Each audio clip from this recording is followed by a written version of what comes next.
Welcome back guys to another Zero DTE video. Today we're going to talk about the issues with high probability trading, so make sure you stay tuned.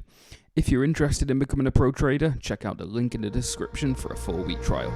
Enjoy guys.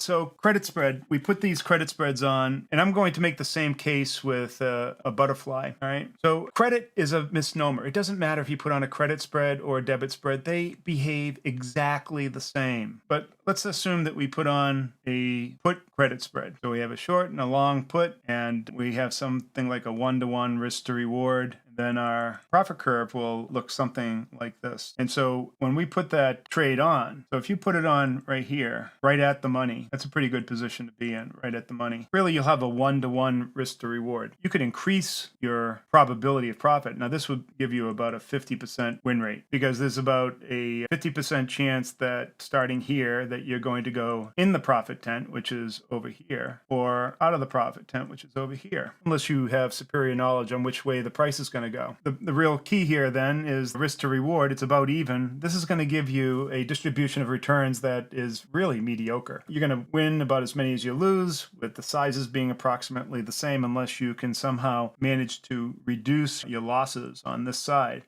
But from an options point of view, you wouldn't want to do that. You wouldn't want to sit there and then try to manage your risk on that side. That's what an option is all about. You can define your risk. So one way you could define it is this way. You could take that same trade and you can push it out of the money somewhat so that the trade actually looks like following. Let's say that price is right here. You can push it out of the money like this. So now you have a nice risk to reward situation where your risk is very small, 1 to 5. So your profit curve, something like this. Now, of course, the problem here is this really requires that starting here, you have to make sure you go here, this way. And while there's a way to make profit if you moved far enough here before you get into the profit tent, you can make profit around here, but it's relatively small and price is always moving against you. This real-time profit curve is always moving against you.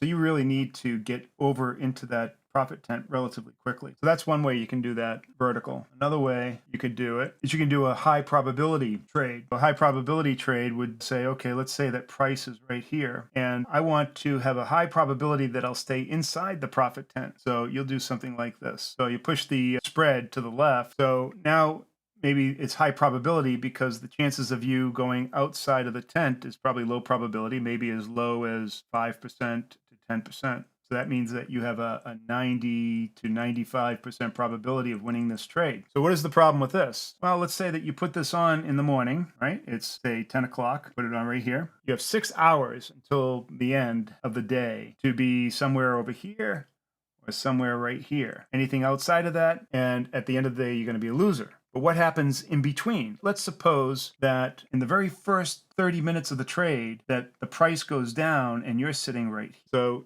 you're sitting there and you're still inside of the profit tent, but there's 5 hours to go in the day and you're down, let's say $300 or more, maybe $500. And your max loss is going to be like $700.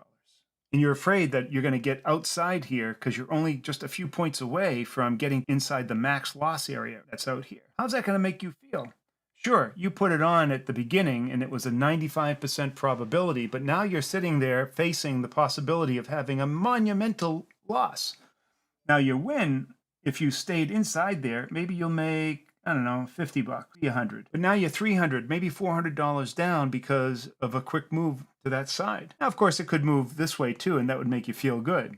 But it will go this way many times as well. And now it doesn't feel like a 95% probability trade. In fact, once you move that quick move to the left, the odds of you winning that trade now have decreased from 95% probability to whatever the odds are from where you are at that point. Now you're underwater, and now your odds of winning the trade are significantly less, probably gone down to maybe 50%. That's the problem with these high probability trades, is that if they go against you, sure, if you had the resolve to stick with it and say, I am going to stick with this trade because I know that if I just stick with it, eventually I will realize the 95% probability, which nobody does. Because when you're in the thick of it and you're analyzing your position from moment to moment, this is your reality at 11 a.m. in the morning. You got into this trade thinking you have a 95% probability trade, but now at 11 a.m., you have a 50% probability trade and you're $300 down. Thanks for watching, guys. I hope you enjoyed the video, and if you did, make sure you hit that subscribe button and hit the like button below. If there's any questions that you might have for Coach Ernie, make sure you leave them in the comment section. Thanks, guys.